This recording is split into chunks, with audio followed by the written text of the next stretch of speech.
देखिए, मैंने पहले बताया कि हमारी आस्था के साथ जो खिलवाड़ करेगा उसको किसी भी हालत में बर्दाश्त नहीं किया जाएगा। हम सभी धर्मों का सम्मान करते हैं, हम सभी का सम्मान करते हैं, तो हमारे भी धर्म का सम्मान लोगों को करना पड़ेगा।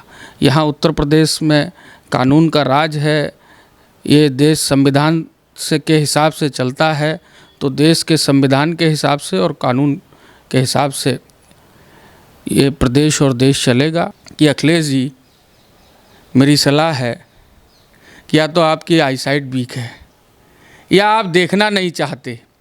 अरे कब तक झूठ बोलेंगे?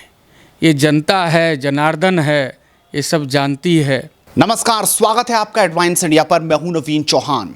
अब बारी 2024 की है, या यूं कहा जाए कि घड़ी की सुई अब टिक टिक कर रही है। 2022 तो उत्तर प्रदेश में योगी सरकार ने जीत लिया, योगी फिर से प्रचंड बहुमत के साथ आ गए। लेकिन 24 में क्या होगा? अब लगातार भ्रमण है, मंत्रियों को जिम्मेदारी है और लगातार वो जनता के बीच जा रहे हैं। इस वक्त हमारे साथ उत्तर प्रदेश में राज्य मंत्री संजय सिंह गंगवार जी हैं, जिनको गन्ने की जिम्मेदारी दी है सरकार ने, और उन्हीं से आज बातचीत करेंगे कि आखिरकार कैसा कुछ हो रहा है, 24 की तैयारी कैसी है, गन्ने पे इस बार क्या हुआ, क्योंकि पश्चिम में गन्ना बेल्ट बोला जाता है, लगातार किसान सिर्फ गन्ने पर हल्ला मचाता है। तो इस बार क्या उनकी नाराजगी दूर हुई? क्या किसान एक बड़ा मुद्दा रहेगा? इसी पर संजय जी, बहुत स्वागत है आपका हेडलाइंस इंडिया पर। वैसे तो आपके क्षेत्र में आपको संजय भैया बुलाते हैं।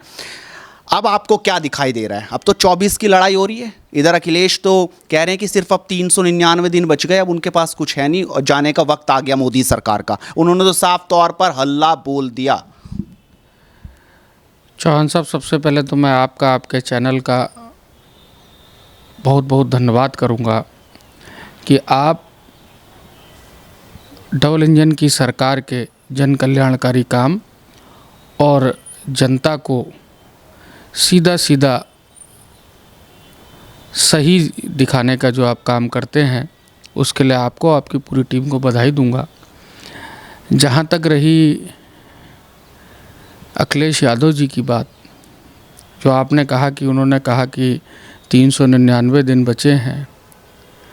मुंगेरी लाल के हसीन सपने, आपने एक सीरियल देखा होगा, मुंगेरी लाल के हसीन सपने, वो 2014 में भी उन्होंने देखे थे, 2019 में भी देखे थे, 2022 में भी देखे थे,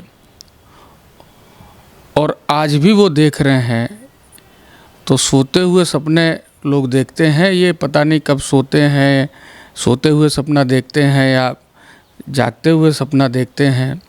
ये इनका सपना है, कभी पूरा नहीं होगा। उत्तर प्रदेश की देवतुल्य जनता डबल इंजन की सरकार के विकास के, जन कल्याणकारी योजनाओं को धरातल तक हमारे संगठन के लोगों ने, हमारे माननीय विधायक लोगों ने, हम सब मंत्री परिषद की पूरी टीम ने, उत्तर प्रदेश के लोकप्रिय यशस्वी परम पूज्य मुख्यमंत्री योगी आदित्यनाथ जी के दिशा निर्देश में उनको जन जन तक पहुंचाने का काम किया है।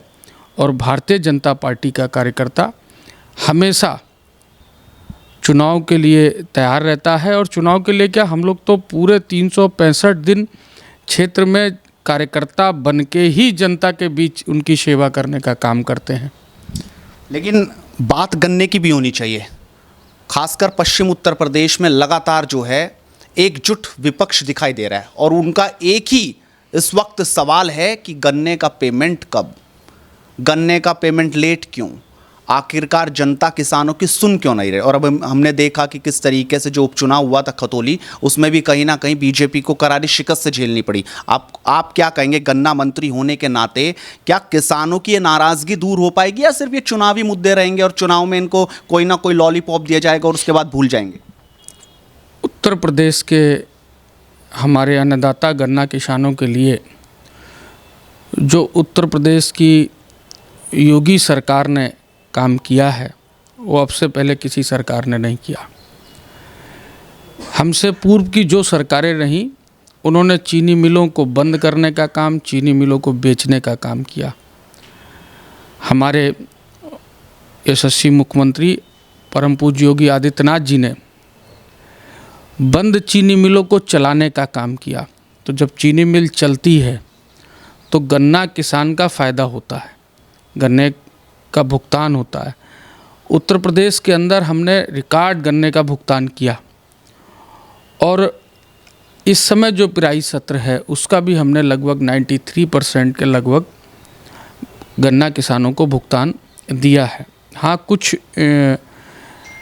ग्रुप हैं कि जिनका पेमेंट ख़राब है, जिनकी समस्या है, तो अभी तो हमको साल भर पूरा नहीं हुआ है, अभी हमारे पास समय है और समय रहते उनसे भी बातचीत लगातार हो रही है और जो कानूनी कार्रवाई है वो कानूनी कार्रवाई उनको हमने नोटिस देने का काम भी किया है और उसको भी हम अपने साल 1.5 साल तक, जब तक हमारा पूरा होगा ये साल, मुझे लगता है तब तक गन्ने का पेमेंट पूरा अपडेट होगा।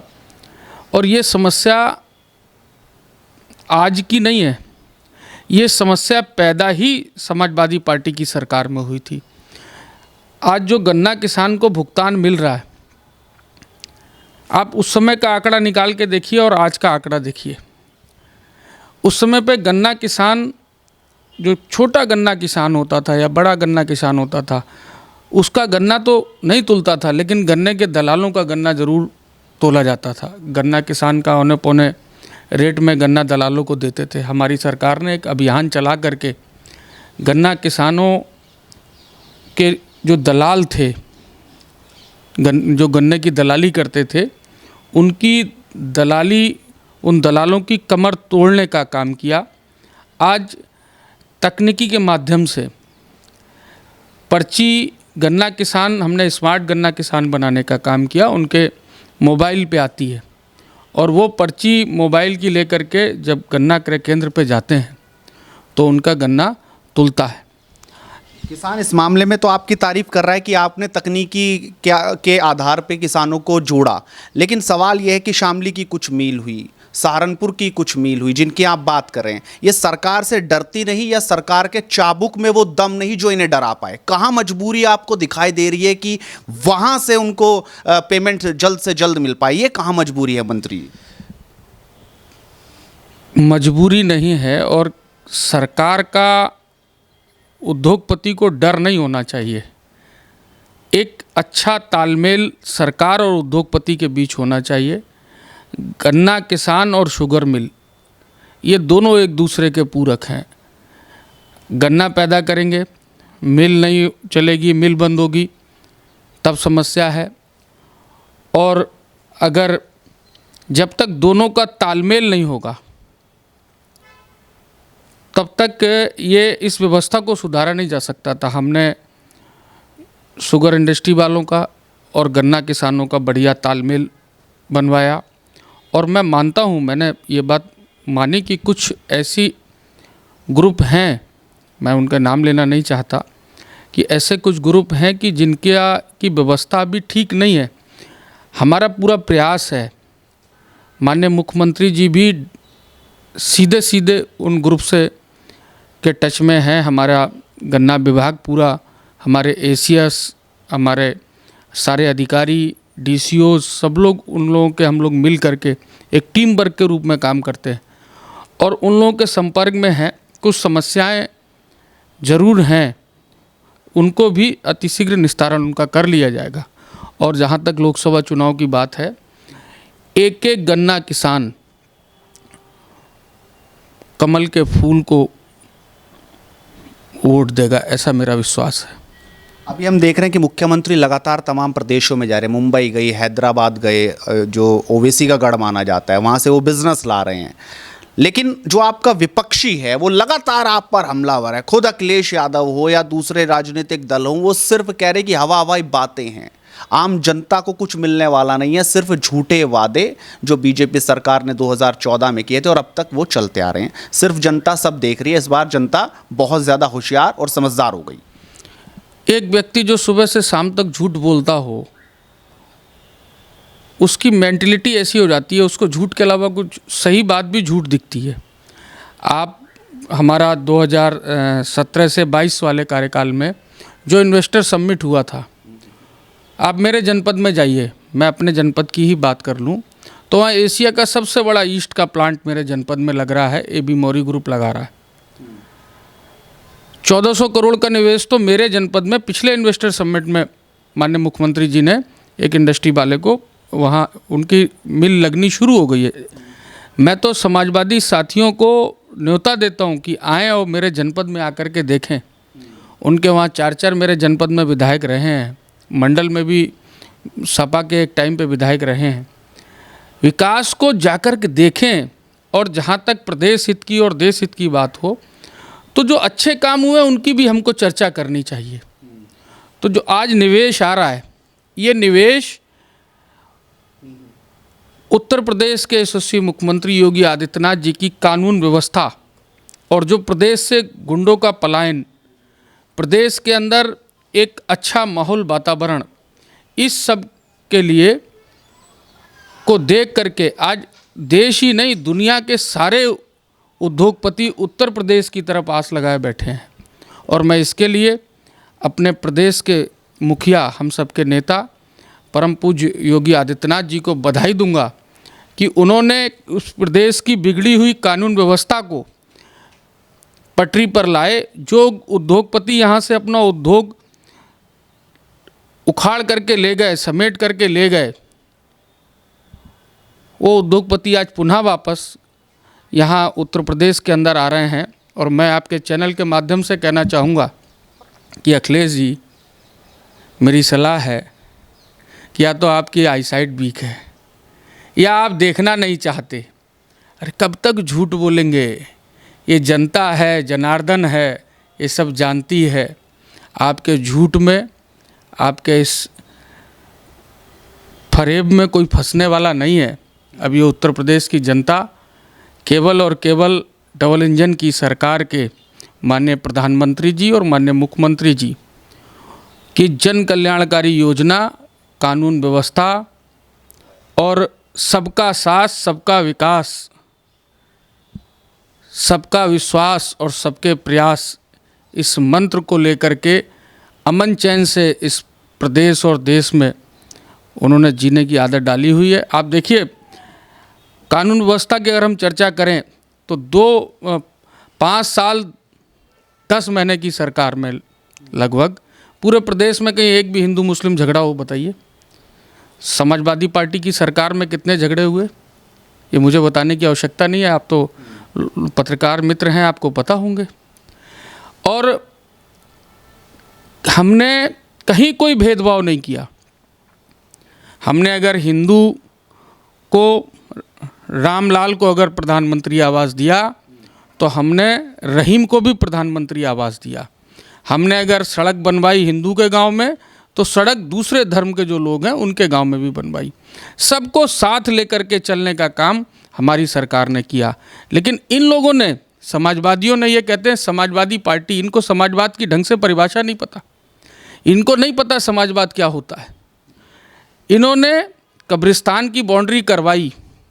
हमें दिक्कत नहीं है कि आपने कब्रिस्तान की बाउंड्री क्यों करवाई, लेकिन अगर शमशान घाट की भी बाउंड्री करा देते, शमशान घाट का भी सौंदर्यीकरण करा देते तो कुछ इनके ऊपर फर्क नहीं पड़ता था। लेकिन इनको हिंदू और मुस्लिम को बांटना है, इस प्रदेश को बांटना है। तो ये प्रदेश की जनता इस तरह की राजनीति से ऊब चुकी है। अब लोग उस पुराने टाइम को फिर से आ रहे हैं कि मुस्लिम लोग, आपने देखा होगा, आपके बड़े जो होंगे, कि जब हमारी होली और दीपावली आती थी तो हिंदू मुस्लिम मिल करके सब साथ त्यौहार मनाते थे।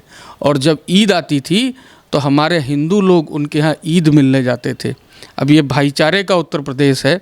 इस उत्तर प्रदेश में कहीं पे भी अखिलेश यादव का ये धर्म का जहर, ये जातियों में बांटना, ये सब नहीं चलने वाला है। उत्तर प्रदेश केवल और केवल मोदी जी और योगी जी के मॉडल को पसंद करता है। और इस बार हम लोग 80 की 80 लोकसभा सीटें उत्तर प्रदेश के अंदर जीतने जा रहे हैं। आपने कहा कि हिंदू मुसलमान का झगड़ा नहीं है, लेकिन एक झगड़ा जो कई दिन से दिखाई दे रहा है। आप पीलीभीत से हैं, लिहाजा सांसद वरुण गांधी भी रहे और लगातार आपके क्षेत्र में वो दिखाई पड़ते, लेकिन झगड़ा क्या उनसे कुछ चल रहा है कि वो लगातार बीजेपी पर वार पलटवार कर रहे हैं? आप ही की पार्टी में होकर आप ही के खिलाफ क्या हो रहा है ये सब? उनके विषय में मैं कोई कमेंट करना नहीं चाहता, क्योंकि हम पार्टी के एक अनुशासित कार्यकर्ता हैं। हमारी पार्टी की अपनी एक व्यवस्था है और मुझसे जो बड़े नेता हैं, मेरी पार्टी के राष्ट्रीय अध्यक्ष हैं, मेरी पार्टी के प्रदेश अध्यक्ष हैं, संगठन मंत्री हैं, सब मेरे जो बड़े अधिकारी लोग हैं, वो निश्चित रूप से उनके इस बयान को वो भी पढ़ रहे होंगे, तो मैं इस बारे में कोई टिप्पणी करना नहीं चाहता। आखिरी सवाल मंत्री जी, लगातार अभी फिल्म सिटी की बात चल रही है। योगी जी अभी मुंबई भी गए थे और वहाँ तमाम जो एक्टर डायरेक्टर हैं वो मिले। अभी एक पिक्चर आ रही है, आप भी पिक्चर देखते हैं कि नहीं? अभी एक पिक्चर आ रही है पठान, आप देखने जाएंगे कि नहीं? मैंने जब कभी मैं पढ़ता था उस समय में मैंने एक दो पिक्चरें देखी, लेकिन अब समय नहीं रहता इतना कि कोई मैं पिक्चर हॉल में बैठ कर के पिक्चर देखने जाऊं। और जब मैं पिक्चर देखता नहीं और मुझे शौक़ भी नहीं है कोई पिक्चर देखने का, तो मैं इस विषय पे कोई बात नहीं करना चाहता। उसमें एक गाना बेशर्म रंग की बात हो रही है, उसमें भगवे का अपमान लगातार हो रहा है, पिक्चर का बायकॉट चल रहा है लगातार। आप किस तरीके से देखते हैं? खुद मुख्यमंत्री के सामने सुनील शेट्टी ने ये सवाल पूछा कि सर ये बायकॉट कुछ बंद हो पाएगा क्या? आप किस तरीके से देखते हैं? देखिए, मैंने पहले बताया कि हमारी आस्था के साथ जो खिलवाड़ करेगा उसको किसी भी हालत में बर्दाश्त नहीं किया जाएगा। हम सभी धर्मों का सम्मान करते हैं, हम सभी का सम्मान करते हैं, तो हमारे भी धर्म का सम्मान लोगों को करना पड़ेगा। यहाँ उत्तर प्रदेश में कानून का राज है, ये देश संविधान से के हिसाब से चलता है, तो देश के संविधान के हिसाब से और कानून के हिसाब से ये प्रदेश और देश चलेगा। और हमारी आस्था के साथ, हालांकि मैंने ना वो पिक्चर देखी, ना मैंने वो गाना देखा, ना मैंने वो गाना सुना, लेकिन जैसा आप बता रहे हैं, और मैं इस पिक्चर के बारे में ही नहीं कह रहा हूँ, आस्था के साथ खिलवाड़ या आस्था का कोई गलत वो करेगा तो वो किसी भी हालत में बर्दाश्त योग्य नहीं है। बहुत धन्यवाद। तो संजय सिंह गंगवार जो उत्तर प्रदेश में राज्य मंत्री हैं, बड़ी बेबाकी से बोले और उन्होंने हर मुद्दे पर, हर सवाल में अपनी राय रखी। आप भी लगातार हेडलाइंस इंडिया के साथ जुड़े रहिए, क्योंकि लगातार इसी तरीके से मुद्दे की बात होती रहेगी। नमस्कार।